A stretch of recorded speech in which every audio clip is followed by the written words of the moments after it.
Hey people, hello people, hi people, what do you say? How are you?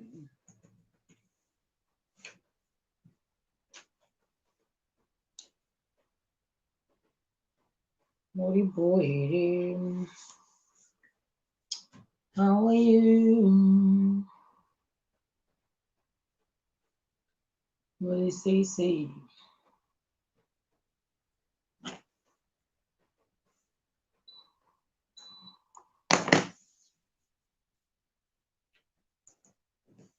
Mm.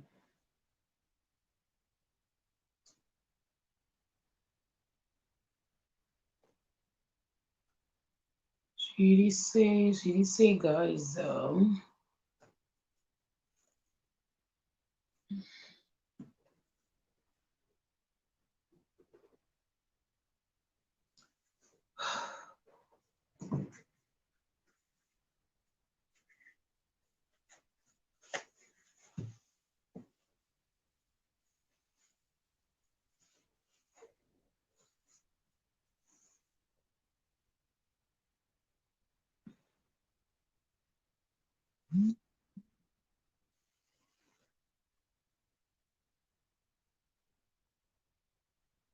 Mori boy,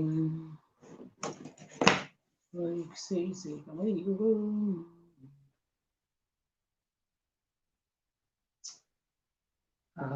Okay, saka nhasi video yedu ndeyeku update about mari. Saka ndikumbirirawo zvakare kuti laptop yangu ibake mazhinji omu inombostika, so ndoda kuti ibake. Kana yabaka then ndotsvaga kuti sister Eunice vari papi.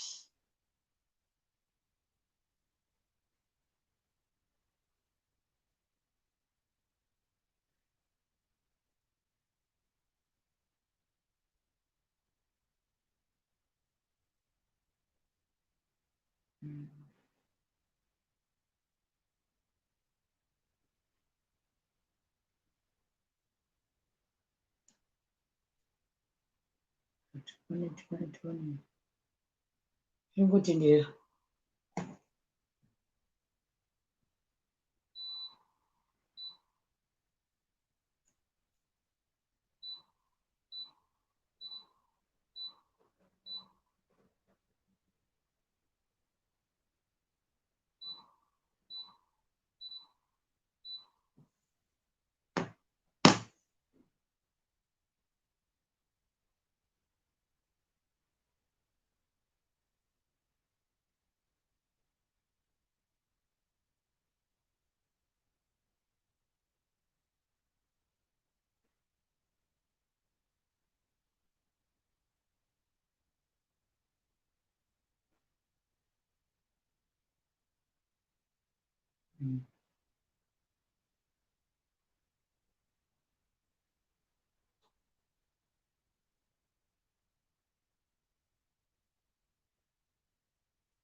Baka zvaita sei? Ndokutanga sei ndisati ndaekera. Uri boy here? Kwanga uri kusei kuchechi guys? Uri kuenda kumachechi? Kwanga kuri sei kukereke?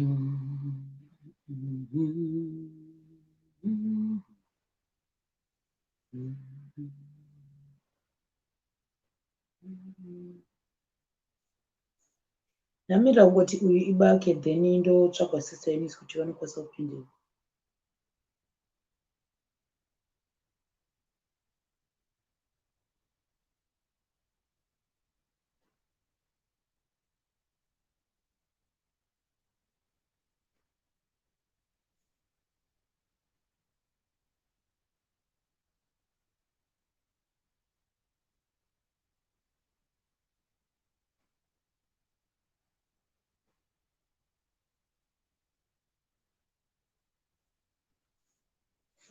Jesus. Oh, zvakaoma geizi. Tione du.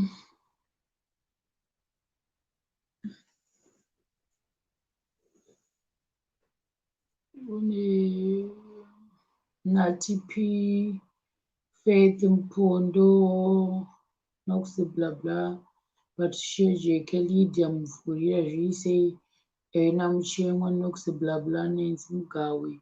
How are you? Oh my god, guys. Chungore knows that you're working on updates 0% complete. Then don't turn off your computer. Guys, you know what? Zvanda kutongoita rega ndidedze sister Eunice zvandichaita chairekodha panapa, then zvandinoita ndinoidownloada ndozita re-upload. I think that will be the best because laptop yangu yakafreeze. I can't even sign zvinoti ndisaini. Sister Eunice, kana muri kundiona pindai zvenyu tiite ma-updates edu nyangwe kari kashort ndozoita iri re-upload. I think ndozvachakwanisa kuita. Sister Eunice, muripo here? Laptop yastika iri kutoti 0% complete zvema-updates then ndisitozochichikuitikawo.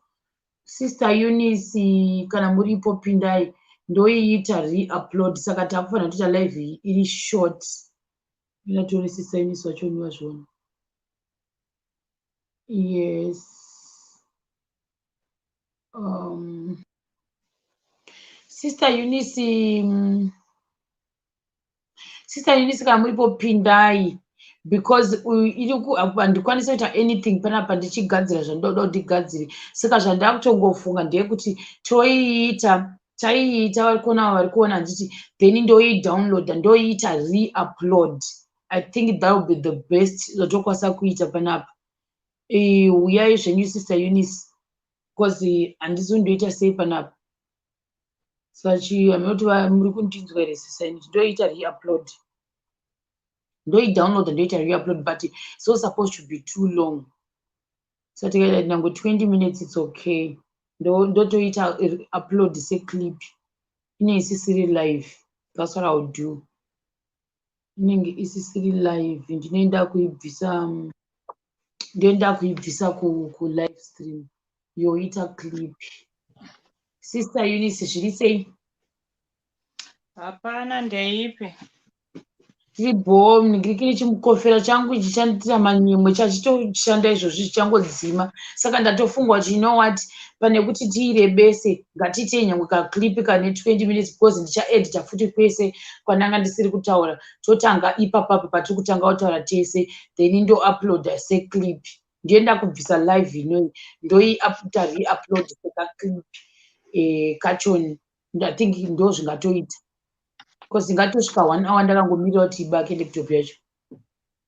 Okay, alright. Mira tuone ndigadzire.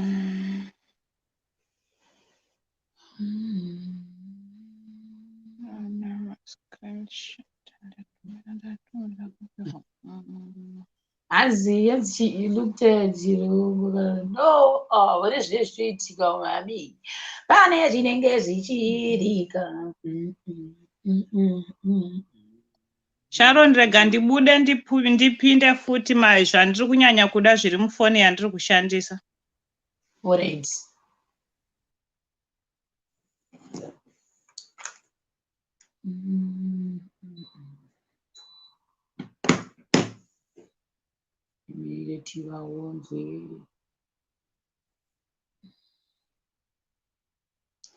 So guys, name out no comment kune the actual video and the chat re-upload. Alright, Sister Eunice. Masquera sei mashemarians. Bobo kwisei kokomu. Kuri bo kurutonhora. Kana kuno kurutonhora zvisingaite. Andatombobvira ndabuda panze nhasi. Oh, shame. Alright. Mari ndakwanisa kutumira makuseni. Saka notarisa ma-screenshots ndiite ndizvichienderana. Saka pamari yandanga tinayo tatine 1491. Saka pa 404 1,491 pounds. Ndine 30 pounds yandakazoedha kuita 1,521. Asi 30 pounds ndakazoona kuti ndakaiedha twice. Ndandatoiedha kudhara kuti tiwane figure 1,491. Saka pandanda kuzocalculate ndichiona nemari dzadziri muaccount mangu ndakazoona kuti pane 30 pounds yandakaverenga ka2. Saka mari yandandinayo yanga iri 1,491. Saka ndo yandazoendesa nhasi. Saka ndazoendesa mari iri 1,476 pounds 31p. Ndobva ndabvisa macharges 17 pounds 16 pounds 99. Saka wild remit zvairi kuita kune vanhu vazhinji vari kushandisa wild remit, I think unowirirana neni. Ukaienter figure yauri kuda iri kumva yakucalculatera to the nearest 10. Because I think pakuzonocollecta havana zvekuzoti unocollecta tumasenzi tumwe tuma $2, $3 iri kumva yakucalculatera. Saka ndazoisa 2 pounds yangu yekuside kuti because dai ndada kubvisa imwe kuti iende to the nearest ndaizosara futi ndine change like 8 pounds or 6 pounds. Saka zvaizonetsa. Saka ndaona kuti better ndiiwedzere yangu 2 pounds kuti zvibude. Saka mari yazobuda iri 1,840 US dollars. Rate yanga iri 1.2464. Yanga isisiri pa 1.25 paya pataimbo estimate. So ndo mari yasvika muaccount maGogo Beular vakakonfirma mari vaiona, vakataura ivo kuti vachazoita live naAunty Tilda vozotaura. Saka pana Kumbi anga akutondinzwisa tsitsi because atambura Kumbi kuti atumire mari nhasi. Nenyaya yestudent visa rarichimurestricta kutumira mari yanewild remit zvatoramba kudzimara azotobuda akaenda kumukuru. Atumira kumukuru kuya yanomurestricta futi but at least yabvuma kuti atumire. Whereas wild remit anga atori mabharangisha chaiwo. Zvoti ndakutombomuti yese pamwe chete imari ndonoti ndinayo here maakaundi nditumire kunoko but azoti regai ndimbotraya kana zvazorambisisa tozoita sei tozoita izvozvo.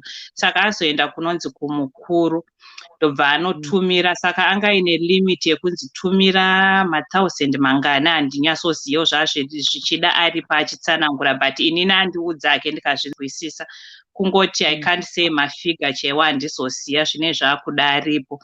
Saka mari yazotumireyo yasvika iri I think 290 something dollars because yese pamwe chete yanga achifanira kutumira yanga iri 300 and something dollars I think. Tikazoedha ne 1.8 yanga ichitipa 1.2 something or yanga isingabude exactly sekucalculata kwatakaita because of the charges and paipai taingoita roughly tichiti 1.25. Saka zvine zvichida atari pachizotsanangura asi inini anditsanangurira zvandanzwisisa. Saka pasara balance ye$30 yanga asingakwanise because daily limit yake yanga yakwana zvichienderana nestudent visa rake. Saka daily limit yake yanga yakwana. Saka kwasara $30. Saka Gogo Beular ndavaudza kuti pane mari yabva kuna nhingi iri kubva kuSouth atumira nemukuru. Saka ibatanidzei neyandatumira mari 1. And saka vanga vachiti vachatora mangwana since vachiravo kuHarare vachatora mangwana vobva vaenda kumusha. saka ndavaudza kuti pane imwe $30 ichatumirwa mangwana. Ndangoti 30 pamwe 31 kana kuti 32 but ndangovati 30 because ndandisina exactly figure and rate inofuma yakachinja, saka zvine zvakuda Kumbi achizotsanangura but roughly ndangoti $30. Ndavati achaitumira mangwana makuseni nekuti limit yake yanhasi yakwana, saka ikauya futi munoiisa ipapo pa1840 neyamuchatora yemukuru ne30 yoyo moisa pamwe chete. Tomva tazoona kuti yasvika iri mari munoibatanidza yabva ku1. Ndavatsanangura zvese kwayabva, saka munozongonzwa pavanenge vakupa maupdates vakutaura kuti kune mari yakati yabva kupi imari. Asi inini kunoku ndatumira £1,476.31 ndobva yasvika iri $1,840. Saka pamari yese yatati nayo macharges ndabvisa ipapo, handina kuisa macharges angu. £16.99 yemacharges ndabvisa ipapo. Saka kuti ndinyatsoti exactly imari iriko now I can't say because zvazvichida Kumbi aripo achitaura kuti ndatumira yasvika iri mari. Mapaperwork yacho hangu zvese ndinazvo pamascreenshot zvese, saka mukangobata mafiga andiri kutaura ndogona kuzoadzokorora kuti vanhu vazonyatsonzwisisa zvienderane nezvichataurwa naGogo Beular, but vataura kuti vachaita live naAunty Tilda, mari yacho yaungana, votaura vanhu vese vonzwa, because ndavati please please please munofanirwa kutaura kuti vanhu vakabvisa vazivewo kuti mari yedu iya yasvika iri mari. Saka vati aiwa hapana chakaipa. Saka Kumbi atumira zvazvichido ari pachinyatsotaura kuti yasvika iri mari. And then balance yasara, because daily limit yake yanga yakwana, balance yasara ari kuitumira mangwana makuseni. Saka ndavaudzwa kuti yese iyoyo iri kubva kusouth iri kubva kuna nhingi munoibatanidza ne$1,840 imari imwe chete, kungoti iyi yangobva nekusouth iyi yabva nekuno, asi imari dzimwe chete dzakabatana. Havasati havo vakolekta because nhasi Sunday vari kukolekta mangwana. Saka sofa ndo zviripo. Saka kana Kumbi akazoendesa mangwana, tomva taziya kuti yabva kusouth ma-US mangani yabva kunoko Toy Plaza mangwana. I think ndo patichauya tichitaura zvekupedzisira kuti tatumira mari yasvika, saka tetakumirirawo kunzwawo maupdate womalive achaitwa, because zvinezvi I think ari limited asi kuitwa every day, saka kune kwakumirirawo kuzonzwawo vanhu vonzwa kuti mari yakabva kupi, zvakafamba sei, mari yasvika, kwasvika mari. Saka sofa ndo zviripo. Alright. Okay. Zvandichaita pamareceipts inini rega ndichi thank you nebasa ramaita nekusenda mari kwamaita, at least now vanhu vazhinji vakabvisa kuzoti I think mascreenshot ndakutumira, nditi ndatumira mamwe, ndatumira futi Kumbi, ngoti handina hangu kuaita print out, ndingori nawo mufoni. Don't worry about that. Kune vaya vanenge vachidhauta kuti zvandichaitawo ininiwo sekuti ndakamirirawo shemarians, ndichaita ka clip, maybe ka 3 minutes clip, ndichingotiwo maybe an official maybe video ndichisenda macondolences angu kupi kune the Makore family, kanenge angori ka 3 minutes clip, then ndoisawo exactly uyu mareceipts achoni ndichamaisa, ndogadzira maclip angu like zvandinoita zviya ndoisa evidence yacho kuitira vanhu vanobada kuti kwatinozoredzwa mareceipts atinomaona, saka ndichanyatsa kuzuma out uyu achoni ndo zvandachitofunga right now kuti ndo zvandichaita saka 3, I think I'll just do a short one, ka 3 minutes clip, then ndoka uploada panapa, ndoka uploada futi ku Facebook, because ku Facebook definitely we don't do charity as of now atisi kuita, saka ndicha uploada both kunoku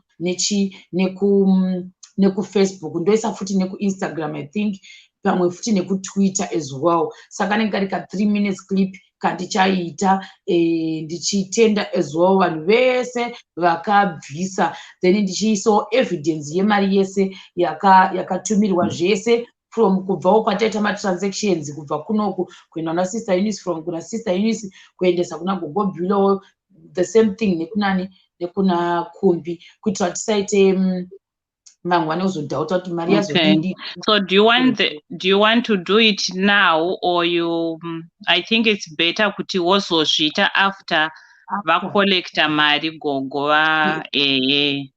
not now, because akuna Kumbi asitomboziva chichikuitika, then ida kuzoziva kuti yese after mangwana, maybe imi mangwana mukatikaita after another live Kumbi azouya zvakare ndanyatsoziva kuti alright total yemari yese yemari yese. Yes. zvinozoita herevo kuti vatiisendere mari zisati, handizivi kuti zvofamba sei papa. Ivo there's no ivo no, she can't send us mari city. Ivo isu tikangozva taendesa mari, ivo vongotaura kuti koya mari zvakwana, hatingavanetse kuti tipei mari, no, because tisitavapa mari kasaka kuti tichivati tipei futi mari city tiri kuziva mari yataendesa hazvizoita. Ivo vakangotaura kuti tatambira mari yabva kwakati imari, then that's fine. Alright. Ivo vakatotambira mari vakataura zvatopera, tatopedza navo, hatisisina nyaya navo. Because tingaite kunge kuvanetsa kuzoti mari city, no, isu tatongovatumira ivo tavapa, tapedza navo. Ivo chavo kungotaura kuti kune $10 yakauya, kune 1,000 yakauya, that's fine. Alright, no problem. Saka changodhira nemari city edu isusu. Edu isusu, ivo taendesa, hatina chatichada kwavari bano. Yeah, Hansi, I like the way you do your things. You know about money. Kuitira kuti vanhu vese vaone kuti zvinenge zvichifamba sei. Yeah, ndozvatenda kuavoida, ndosaka uchiona sister Eunice vachiuya panapa kuti tizive zvese, saka ndopatinozoita mascreenshots edu isusu ekusaiti kwemashemarenzi, vanhu vachiona kana kuda kucalculata uchifunga kuti pane yazodidi, unocalculata wega uchiona isusu tinenge tatopedza pedu. Sister Eunice, I think right now nemari yese yakakolonekwa kuma+44 vanhu vese vakaisa kuna sister Eunice, ndofunga mazvoni sister Eunice havasina mari yevanhu, neyakabva havasisina yaenda mari ende tavhariso futi handichatotambirawo kusvika pazoitiko another event or maybe, but as for now hapasisina. One second. Hanzi chimu. Thank you Mashemanians ko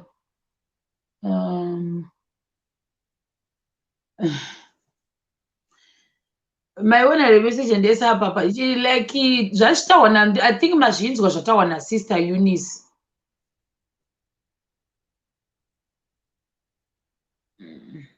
Izvozvo ndiri kuzvinzwisisa, nezuro ndakafona antitilda vabatike zvekumhanya, havasi foni yavo yekuti unongofona vongeri kana vangoti halo. Saka ndakataura naGogo Beular. Iye zvino izvi Gogo Beular ndo vari kubata mari dzese dziri kuenda kuna baba naamai vatapiwa.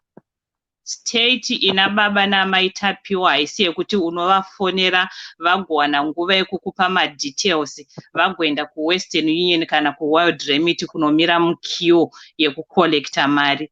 Zvavari pari zvino havana nguva yacho iyoyo. State yavari pari zvino, money is nothing kuna baba naamai tapiwa, vatori panguva yakaoma. Saka Gogo Beular is representing baba naamai tapiwa. Ndosaka tadhila naGogo Beular. Ndosaka even antitilda vakati kuna baba namaitapiwa vari kutaura kuti vari kuda kuvabata, vari kutaura nhamba dzagogo Beular. Havanombobvira vakataura nhamba dzababa namaitapiwa. Saka Gogo Beular is representing baba namaitapiwa. Zvokuti kutovaisira mari kufona kutaura navo nezvavari zvinezvi chero kumamisha tinoona ukaitika nhamo hapana munhu anombongouya kungosikopa chema amai vari kuchema vafirwa nemwana wavo kunzi oi. Kune munhu anenge achitovabatira mari achivamiririra. Ndozviri kuitika. Ndosaka Gogo Beular vari spokesperson, vari kumirira baba naamai Tapiwa. All right. I think another reason to kuuya uyu andiri kutaura kuti ndichauya futi nemascreenshots acho tomati dadadadadada panapa ongogara zviripo both kufacebook kuinstagram kuyoutube kune avo vari kuti vanenge vachiti kuti yakatumirwa nekuda kweisusu tinenge tinazvo marisiti acho nekuti mari ndokwayakaenda uku munhu wacho ndokwairi kutofanirwa kuenda. Ndokwairi kutofanirwa kuenda because kana whoever ari kuda kuzviisa mubhutsu dzababa namai Tapiwa uriwa handifunga kuti une time yekutambira munhu pafoni achikuti ndaisa mari ugomuka makuseni ugogeza kuenda kutaundi nekahandbag kunoti tiri kunotora mari yatumirwa yechema yemwana wangu akachekwa kuitwa mapisi. Handifunge kuti uriwe munhu kuzviisa mubhutsu mavo zvinobuda, hatidi unyeperana. That's why Gogo Beular is representing baba namai Tapiwa. It's not like unzi kana mari ende kwavari direct vari kutofonerwa vodaira foni votodi, pane ari kutovamiririra. Ndo zvazviri kureva. All right. I think panzwika ipapapa kune vanga vachekera panzwika. What else? I think zvaita nditi. It's okay, I think so. Kana paine vari kuda kubvunza ngavabvunze. Hanzi kana pane vane ma-question marks bvunzai, kana pane vane mauyu bvunzai zvakare kuti how far zvamuda kunzwisisa. Right now takamirira Kumbi kuti gonzwa kuti update yake yakamira sei. Like I said, I'm gonna bring my receipts acho ese sezvo right now tungotaura receipts ndichagadzira ka clip, but not today, not tomorrow, maybe kuna Tuesday Wednesday ndio pandichaita sei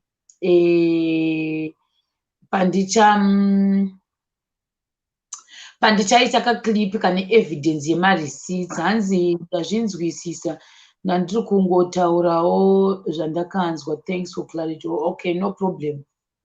It's okay, Charity Musiwa. Saka kungoonesana, but it's fine. Saka Kumbi, I think maybe he might be busy right now. And like I said, the chase my receipts, pack a clip, but 3 minutes video. Yeah, the chase my receipts also. Did not only want to work phone kwangu my receipts, but for my number. Oh, sorry. All right, no problem. Saka ndo zvachenda and futi tichiri papa chirega tingoti hakusisina madonations achaenda kuma+44 kana kuSouth Africa. Tazvivharisa zvese, mari yaenda kuZimbabwe. Saka hakusisina mauya achatora pari zvino kusvika hatizive kuti rini. Kusvika hatizive kuti rini. For the meantime, hakuna donation iri kuuya for any cause yatingati pane cause yatinoda kuti tinge tichekera. Pakaitika zvakare maybe another big cause yoda kuti tinge tichibatana pamwe chete semashemarians. Munotionawo tinongouya zvakare kuti tadii tabatana tadii. Saka tiri muprocess yekugadzirisa izvozvo kuti tinge tinyatsa kuchizoita chaizvo maybe kumberi uko tinoona kuti tinogadzira sei something like that. Maybe tatogadzira like sort of meetings zokuti kana pane zvakadai totanga tataura kuseri kuti izvakati toita here fundraising for this cause kana kuti todii tombomira, because at the same time mind you inini ndinenge pamwe panguva iyoyo pamwe pachaitika next thing pamwe ndakuZimbabwe manje. Muona manje. Saka papa ndida kuda kuziva kuti zvinofambawo sei on my side. Then sister Eunice wo pamwe ndida kuziva kuti vanenge vari bhizi katonenge vasiri bhizi kana pane chinenge chazoitika chinenge chida rubatsiro rwemashemarienzi. Then wokusaidi kwakumbiwo tatodzidza something kuti mari inotinetsei especially nenyaya yevhisa rake, saka toita kutsvaga options as well. I think apa ndamubata ati anenge available in 5 minutes, saka maybe tikamumirira zvibva zvangopera. Rega tione kuti ndingaisa kuti panyaya dzemari rega ndimbomira kuisa vanhu malingi tingonzwa kuti vari kuti chii kucomment section. But still I'm gonna re-upload this clip because pane katsamba kandofanira kutanga ndafila before ndaita malive, saka ndichaibvisa live ndoita re-upload, but macomments ese I'm sure anenge achibuda pandinodownloada the video, saka handiri kupina macomments, handiri kupina. I am sure anenge achase achibuda zvawo, saka tichagadzisa zvese. And also maybe pamwe kana ndikange ndatozoenda kumba, you never know, pamwe tichatozoonawo mamwe ma-easy way ekuti tinge tichibatsirikana tese, saka ndichanoitawo research. Ndasvika kupi? Ndichanoita research ndasvika kumba, ndo zvandichaita. Meda kucheka, there's a message andoda kutarisa pano kuti ndeyani. Okay, so yeah, saka pari zvino hatina madonations atiri kutora, hatina anything chatiri kutora. Ngoti tirambe tichiita emphasis ipapo kuti hatina zvatiri kutora. So far so good, and we don't even know kuti when exactly are we going to do the event yatakaita seiyo yekuti tinoita zvefundraising. We don't know. We don't know, right? Saka takamirira ikera ndadaiisa kunzi I like the way Sister Eunice addressed things. Okay, Pamela said thank you.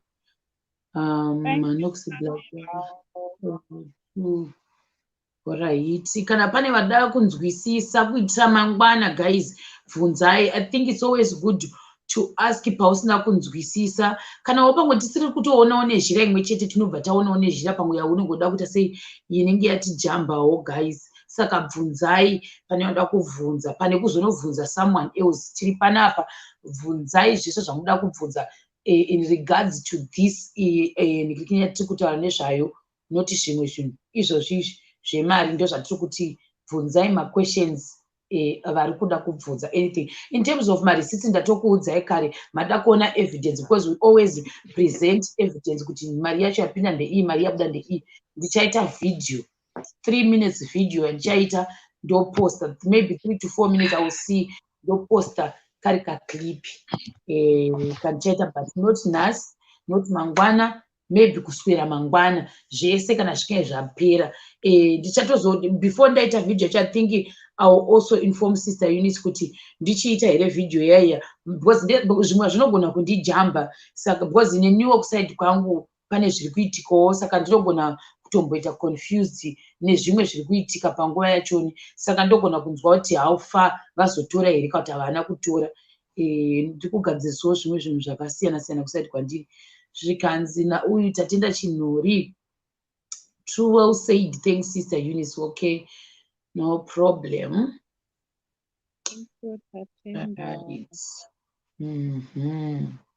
Saka tikumirira Kumbi kuti auye. But like I said, I'm gonna download this video, ndoiita again, re-upload again, ndo zvandichaita. Ndo zvandichaita because mukofera wangu uchakastika. Wakastika, saka ende kuti vamwe waya vanozongoonawo later, vanozongoona this clip. But kaclip tiri kuuya nako zvakare kane evidence, tati tingotaura futi ipapo kuti sezvo isusu tichibhilivha zvedu mune mutransparency, especially panhau dzemari, kuitira kuti pasazoita kamutauro. Saka tiri kuuya nawo zvakare mauyu edu. Hanzi Sisi Eunice Gogo vakamirira family vekwamakore. Yes, tendwai nedenga vasikana. Thank you. Nemiwo thank you vedu vese vakabvisa, tinokutendai as well. Thank you, Patience. What? After zvema-update kana Ma? kuti uchaita here imwe live after zvema-update kana kuti uri kutoita live yanhasi? Ndikutoita izvozvizvi because pane zvandoda kugadzirisa nhasi. Handisifungi kuti ndichaita another one. Ndikutongoita iyoyi. Asi Kumbi angati mbomirai. Oh, aiwa, no. Aiwa, Kumbi ati 5 minutes. I think atosvika umba akuita. Ndo pana Sister Nancy. Sister Nancy. No, Nancy Mugawi, I think. Vakatengera. No, not that, the other Nancy. Vakatengera Tanya. Ndazvifunga pandatoona ningiri yavo. Pandaiti vane birthday ravo musi wa30 November. No, it's 31 October. 31 October. Ndakakanganisa pandaiti. But that's why I say something. Maybe kungoimbirwa. All right. Dates. That will be Saturday, anditi? Ina iri chingani? Saturday. Ina iri Saturday ndofunga.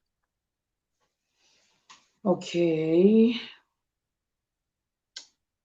All right. Thanks nekundiudza in advance. Zvatinogona kuita kana zvinhu zvikangoita zvakanaka aiwa hanzi yes please. Aiwa Sister Nancy Mugawi zvandoita chindibatai kuseri imimi pafoni. I think ndakambotaura navo Sister Nancy Mugawi. Nditextirei kuseri. Manditextira kuseri then we'll talk. Mandanzwa kuti muda kuti tiite sei tataura ndochibata Lady Gwagwa because hanzi nda kuimbirwa chete. Alright, ndachifunga kuti muda kuti tikuitire something. Alright, no problem. Ndachifunga muda kuti tiite celebration. Ndaigona kuzviita dai maida izvozvo but it's okay kana nda kungoimbirwa chete. No problem.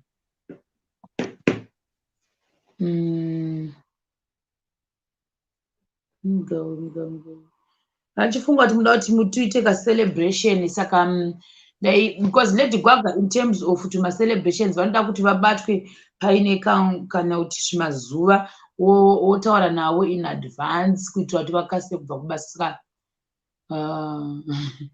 Hanzi ranguwo musi wa9 November. Guys. Anyway, kana iri yekungoimbirwayo tinongoimba zvedu, tinopaimba pano, tinoimba pano. Asi kana uda kuti akafunction kepavirtual unonge wakundibata maybe paine time because munhu anogona kuita kunyatsokugona zveu-MC kazhinji zvemabirthday ndiLady Gwagwa. Saka ndenda kuda kuvabatawo on time. Because vanenge vakuzonditi unofanira kundiinforma. Vanoendawo kubasa kaLady Gwagwa. Maona manje.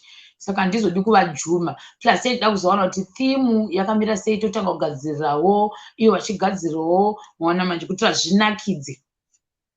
But it's fine. Ndokuti zvinakidze todecoratewo zvese what. Why was gonna be nice zvayo. Zvandiri kugaya zvikabudira chaisotaura naNigirikini na Sister Nancy Mugawi. Toronga kuseri kuti how far. There's a reason why that it was gonna be nice. Waona manje.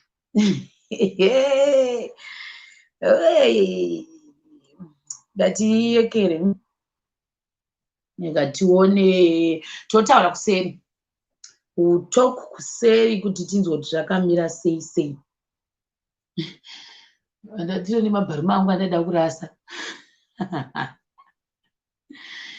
Lydia Mapfurire ranguwo musi wa9 November. Okay, tinokuimbirai mai mwana, tinokuimbirai happy birthday. Let's see kuti vamwe vari kuti chii. Guys, apa takangomirira Kumbi guys, compound. Haya.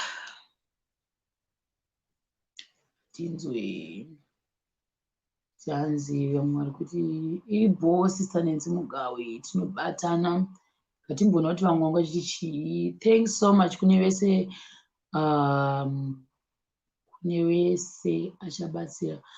Okay, akabatsira. Thank you very much. Brighton Zimbiti. Okay, please.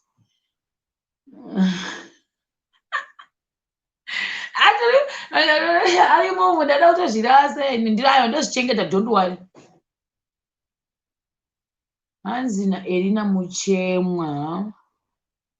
Ini ndosvitsawo 2711. Erina Muchemwa, wow, probably Duka. Like vanonzi Nancy Mugawe. I remember vakambototaura zvokuti ndine birthday musi wakati. But I think ananyanya kuti sei handina kuzo kwandinanyanya kusa hangu musoro. Ndisaka ndakazobvunza, ndakatombobvunza even nezuro kuti havasiro vane same birthday naTanya here. Saka nhasi futi zvataura saka yaike 3 ndichinzwa about this birthday. Ndosaka ndatofunga kuti maybe wada kuti tiite ka virtual birthday party toka celebrate. Saka ndandabvunza kuti kuimba. Saka guys, let me tell you the truth. Now I'm like vanga vasingatsozva zvema-virtual birthday party. Pane munhu anoita zveuyu, tine vanhu vakasiyana-siyana. There's a person anenge ari MC like Lady Gwagwa, ndo vatinonyanya kudhila navo when it comes to zvekuita MC pama-birthday. Then manje pana Kumbi anenge ari busy most of the time manje. Zvezvakuenda netime. Iniwo wachoni mondisa muconsideration yekuti right now I don't know when I'll go home. That's the truth. I might go home anytime. So andidi kuzonyebera vanhu kuti musi wakati I can do that for you. Andidi kurevera nhema. Because andizivi kuti kumba ndoenda rini. Ndoshua. Andizivi right now kuti kumba mangwana nditofuma ndichikwira ndege namba andizivi. Pamwe kusura mangwana, pamwe musi wa 31, pamwe musi wa 33, pamwe musi wa 35. Ndogona kunge ndaita sei ndaenda kumba, saka handidi kupromise. But iro romusi wa 31 I can promise, I assure you kuti richanakidza, especially kana ndakuZimbabwe, because my brothers angu anenge aripo for that. Saka I'm sure it's something new to them chavanenge vachiona zvigovanakidza. I pray kuti ndege dzacho ndireita sei hadzichinjwe dzikasachinjwa. I think that will be the best birthday ndofunga ndichacelebrateawo nema brothers angu tichipemberera sister Nancy Mugawe. So ansandaziva guys, I don't want to give people my fake promises. Andidi hanzi chinzwe, hanzi Mwari akuitirei zvakanaka shuwa nebasa guru ramakashanda newe katanzira maoko. Okay, thank you very much. Tendai mandizvidza. Sister Eunice, hanzi naKumbi haufa asvika? Atosvika ndatozojiona isaro rekafona akukonekta kupinda mulive. Alright, no problem. Ndandamupa zvangu link kune imwe phone number yake. Ndofunga kumbo. Oh my God, ndichiri papo kune avo vanenge vachiti pamwe sei uyu aitirwa birthday asina kuitirwa birthday.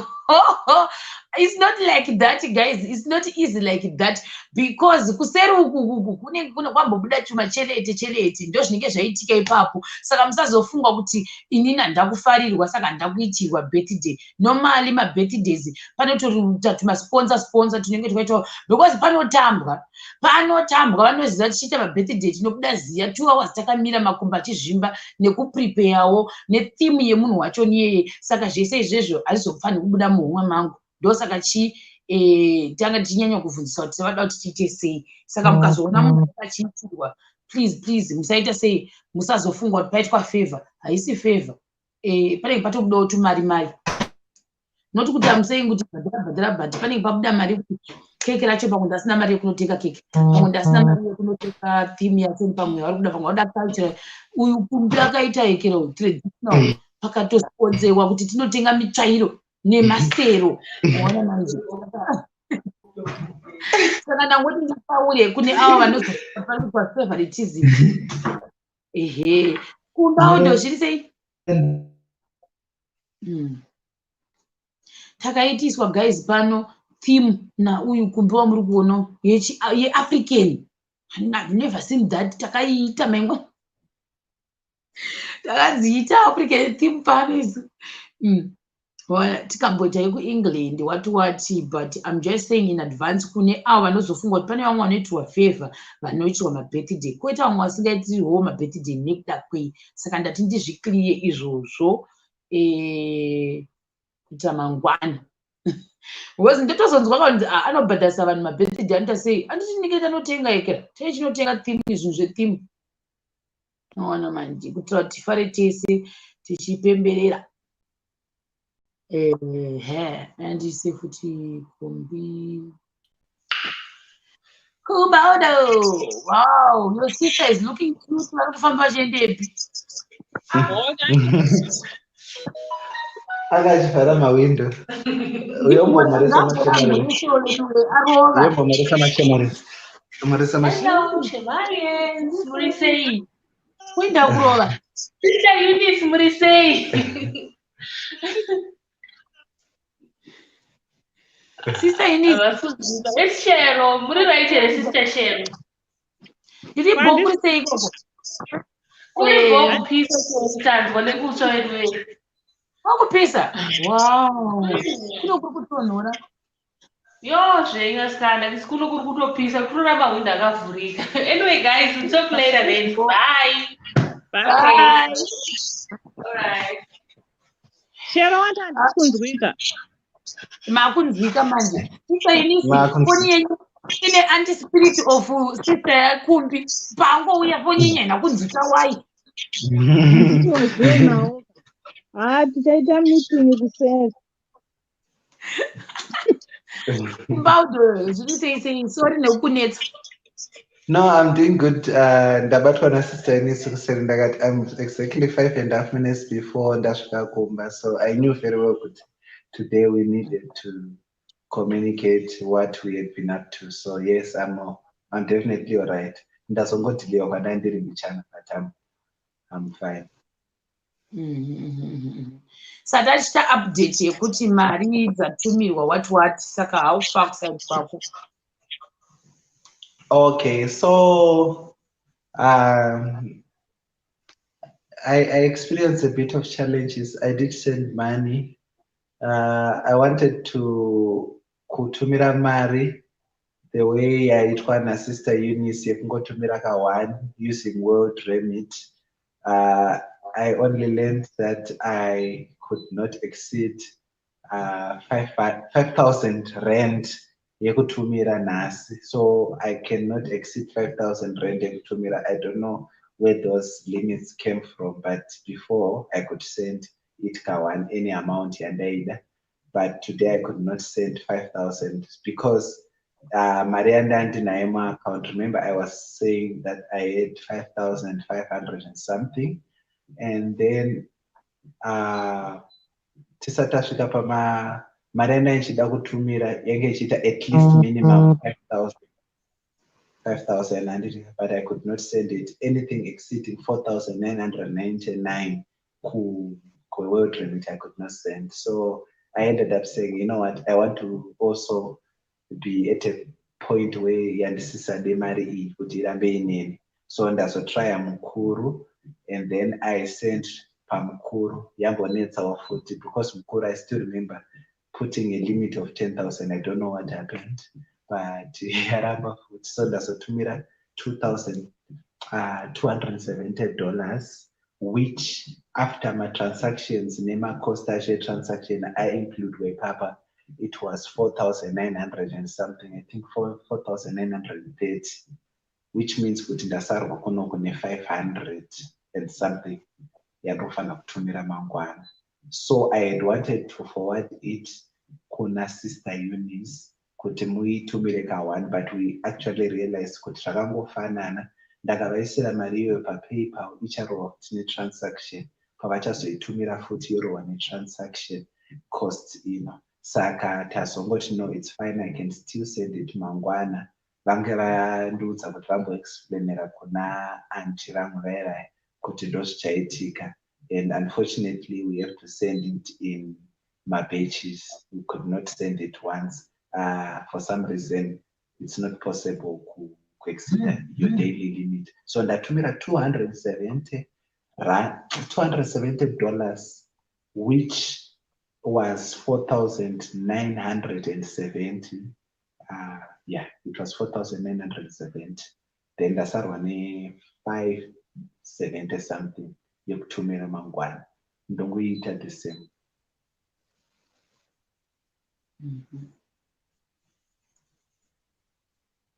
Okay. Oh. Saka ndangoti ndingoita zvandikukwanisa kunoko. Right. Saka can we say kuti mari yedu zvoda nyango zvayo zvazodzika dzika zvabatwa nemacharges but pa2k hatina kupadzika. Tangoramba takabata. Aiwa iri kusvika. Iri kusvika. Already yatosvika because 200 and something yatumirwa naKumbi plus 1,800 yandatumira iri kusvika. Yati yatosvika already. Yatosvika.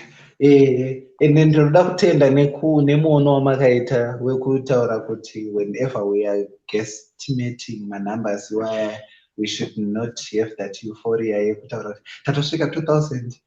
That the whole process itself ndandichongoona zvangona kuti ukangoda kutransfer mari kubva kunoku kudai so but obviously it wasn't much, but ukazozvibatanidza zvese zvaita ka1 uchitora watora uko woisa uko inoti ma-deductions tete tunenge tungoripo zvatona, but you'll be trying as much as possible to come to a point where you say, you know what, handisi kudoti mari 270 US dollars. Yes. Saka so far 270 yawaisa plus 1,840 yandaisa. Mangwana vari kutora 2,110. Saka Yeah. And then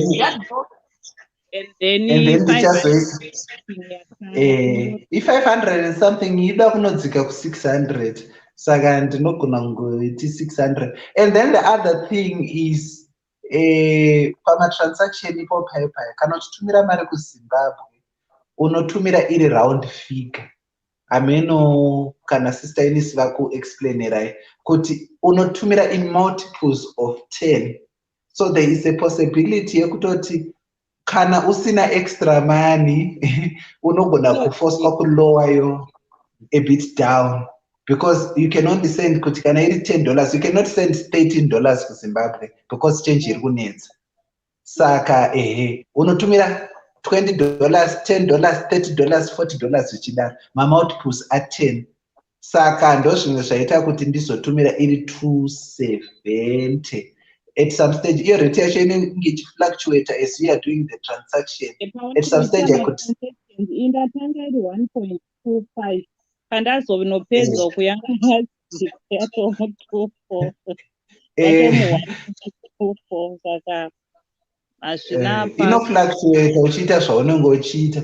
Ndatombotsamwa ndakatoti, you know what, handina reason yekutsamwa, I'm only doing yanditorera nguva zvangu, but I was so keen to send zvekutoti even mukuru yacho tazotodiscussa nasister Eunice tikatoti no mukuru neworld remit yacho macollection points acho haana kunyanyosiyana, saka zvinenge zvakangovanakira kwavari kuti vacollecte zvavo mangwana vachiitirwa zvakanaka.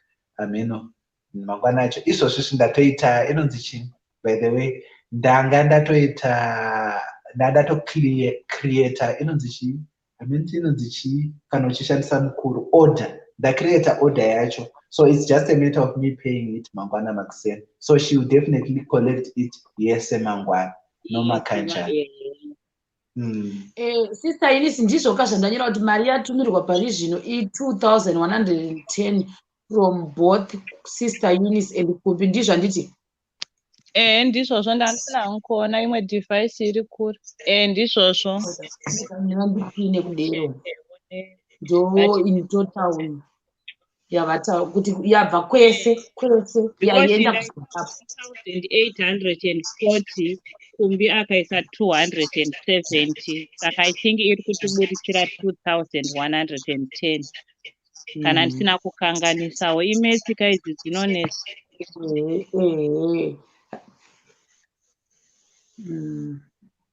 Hey, but hatina ndafara sei sister Eunice, hatina kunyanya kurasika.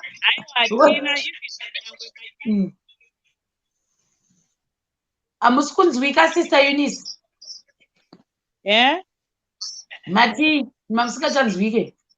Okay, ngati even macharges awanda but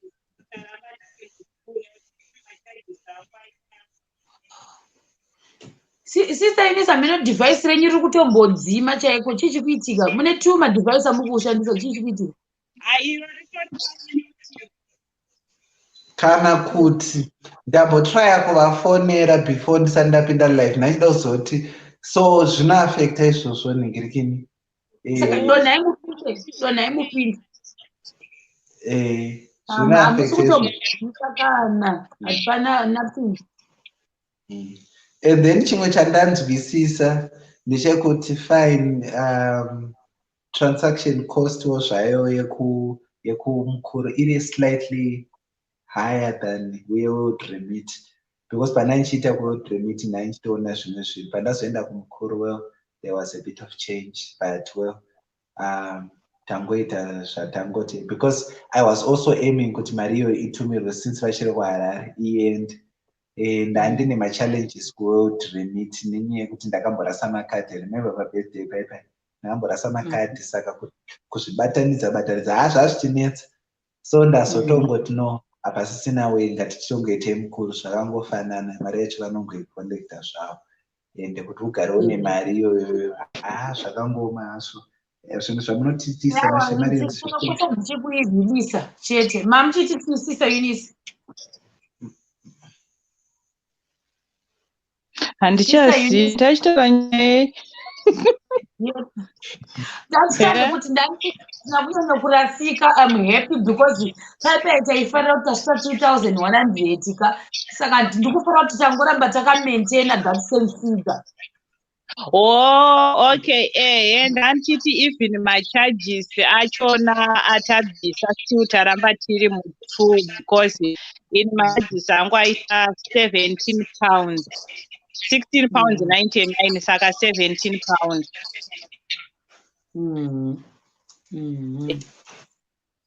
Alright, no problem. Zvekuti handavhara guys, takamba takamaintaina. Zvaita haina even macharges handifunga kuti aimbodzika zvokuti taipinda mu1 I doubt but aiwa taramba tirimo muunhenge. Maecos ari kubva kupi saka? Sister Eunice taurai tinzwi. Ndandichiti zvona taramba tirimo mu2. Saka ndikumbi ane device riri kuita maecos. Une device riri kuita maecos kuside kwako Kumbi. Saka no problem. Saka ndatodzidza futi kuti even in future patinoita maretsi edu tinodzikisa $5 kudai so hazvizorwadzi still. Hazvizorwadza because macharges anorwadza saka tikagara taita kakudzikisa zvinenge zviri nani.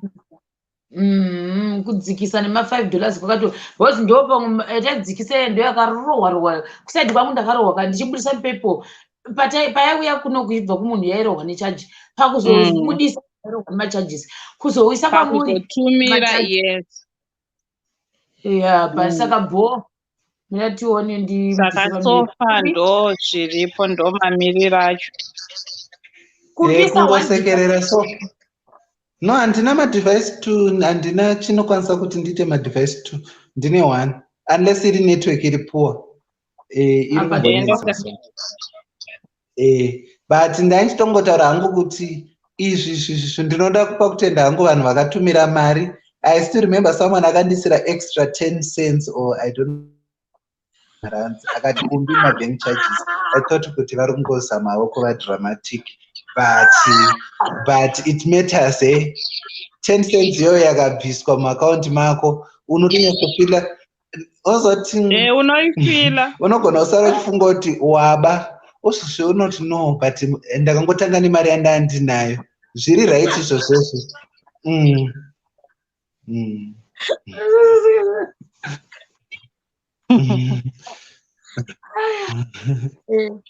And I need drama, but I'm so sorry for initially thinking that you were actually very cognizant of what would transpire.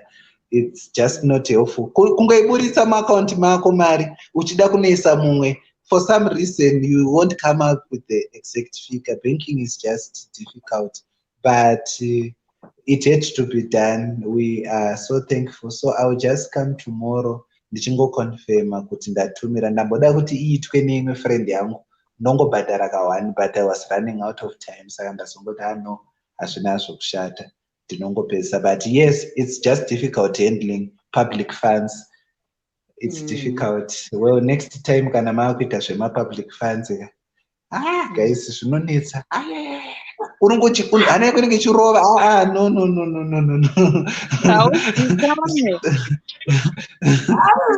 what yes I'm done I thought to maybe Canada next year 2021 yeah.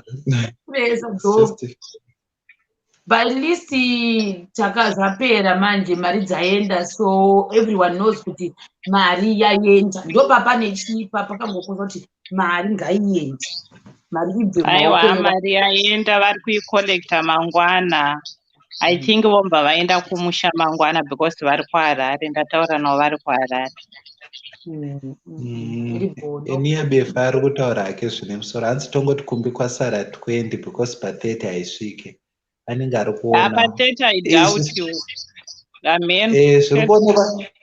Zviri kuonekwa naEniya manje hazvionekwe nevamwe because vamwe vanenge vakutoti chakadya mari chinongoti zvirasta. Manje nindokutuka.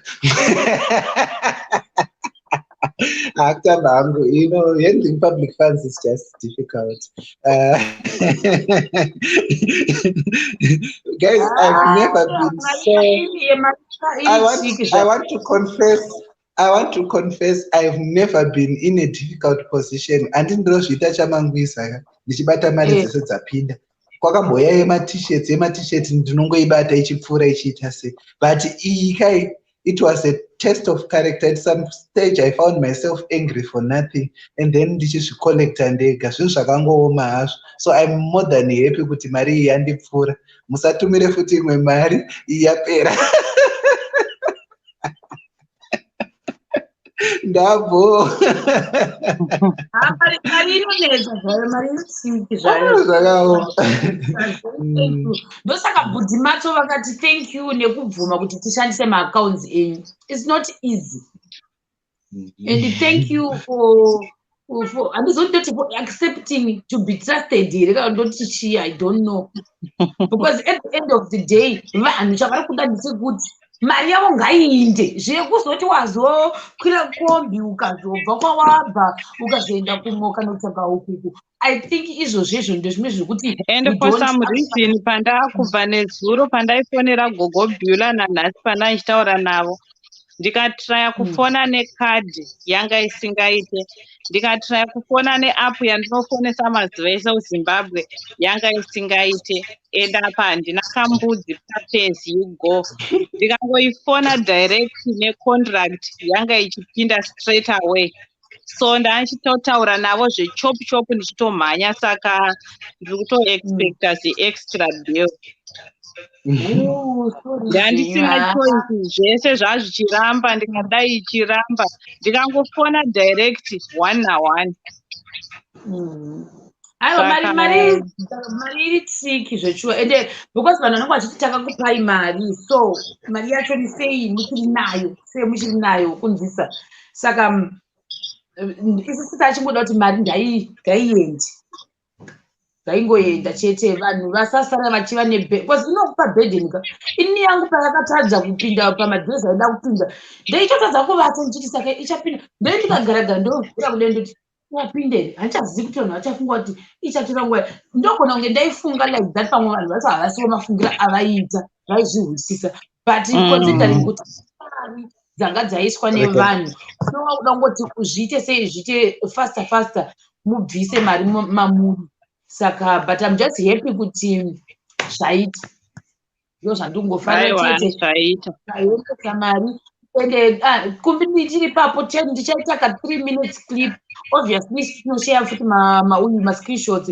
Saka iwa emukuru ndo I think asanda maona saka ndichata sei chamaisa pauyu pedu kuitira futi kuavoid kuti tozotione ma calculations amaitaura tione hatisi kutomboda zvese izvozvo. Tobva taisa ndichaisa ka 3 minutes clip kandichaisa pano paYouTube, ndokaisa futi kuFacebook, ndokaisa kuInstagram, ndokaisa kuTwitter uye handle zangu, ndonyora futi an article about that. Pane rimwe ndiri kune vanhu vanga vasingazivi ndine website rangu rakanzi shematv.net. Taona zvokunyorwa nevangu zvinonetsa write about ourselves. Saka pane rimwe randakatonyora kudhara rekuti takareza more than $2,000. So I'll probably write another article maybe tomorrow after Kumbi apedza zvese taziva kuti taita mari total. Ndonyora another article about that. Ndori sharewo zvakare kumapages. Pamwe that time ndoda kukwanisa kuti sei kurisenda kukasiyana siyana. Ndotumirawo vanoda kuratidza shamwari dzavo vomboonawo maarticles edu newebsite rangu racho kuti rakamira sei. Tinoita zvese ipapo. So tinozvinyora zvedu. Tinoda kutozvikudza mukati mearticle iroro ende toda kuzvibhiga zvamaibhiga izvo kuita pombasi mukati mearticle. Ndozvandida kuita izvozvo. Saka so that's what will happen. Don't text kuseka ka apa kusona ndakamboshatirwa dzaramba kubatana musoro mwedzi dzacho ndakati saka shera ari kuti kasi ndikati sister Eunice nashera vari kutobatsirana kundikudzira kuti mari apa dzaramba kubatana musoro vangu dzinonetsa mesa ndakati kukozana almost 30 minutes ndichimbofunga kuti ndiri kutoseka message here hatisanamboita serious neanything pamari panonetsa guys unogona kuita unogona kuita confused kuti ndacalculata chaizvoizvo ini ndikangozvifunga ndofunga kuti ndakacalculata kutanga kunyora kuti kutaipa madetails kudai also so meaning kuti pamwe handisiri ndega ndikuita. You know, in future I'm just glad that your website is coming through. It's you'd want to imagine a situation where we have obviously to reduce my customer transactions and all that. It does well when everyone sends to one portal, and with the website I'm imagining kuti zvinoita izvozvo mari yongopinda ka1, and obviously there is proof of transaction and all that. So don't be worried about kuti hey mari pana anozofunga kuti chichi. It becomes easy when money goes to one place and it's sent from one place. Izvozvo zvinenge zvakanaka. We are learning as we go, but ndazviwisha hangu kuti website iyo yauri kuita dai wanyatsoita nemazvo yabudirira. Usaite website ye2 cents, uite website inenge ichinyatsokwanisa kuaccommodate all that, even nyaya dzema t-shirts and all that. Zvinenge zvakangonaka kuti when it can reflect on your portal there, because pane musi kutoti shero kandi unotombokufilira kutoti shero aya kutotadza kana kufunza kutoti Kumbi ko t-shirt yakazotengwa, at least when it reports there zvinoshanda zvakanaka. So I'm just thinking kuti obviously website it's a development, zvinoda kuti zvipote zvichingoimprove. Takazoita fundraising akadaro zvinenge zvichingo, and even there won't even be need for a bigger report inoita kuti would explain. I know how difficult your position is, having to tell my ghost nemachichichi. I know people understand, but my ghost hanzwisisi nevarenga vanzwisisi. Saka you'll be fine in future when you have such. Ghost harinzwisise ungari force, handiti ghost rakafaka, saka we cannot force a ghost to understand. Saka make sure that your website comes well. Mashemarians support that website. And makaononge isina unyasobuda age to improve that website. Musambomti website yakanaka kana. Thank you. shematv.net richiri kugadziswa kugadziswa hazvo but guys pandinopedza malife pepe sazuro ndakapedza malife urikona munhu apina uyu shero. Yes, Sister Ruba. Apina akambotaura akati Shero ndoda kuti aite web ndosaka akurumidza akomenta kuti akanga azvitaura akati ndikuda kuti aite. So zvawaita izvozvo she means it. Ndodziziva ende dzinoda izvozvo izvi. Saka ini ndiri kuzvisapota. Website iyoyo ipota uchiiposta usatombovhunduka kuti ndiani ari kutaura kuti ipost tiisapota.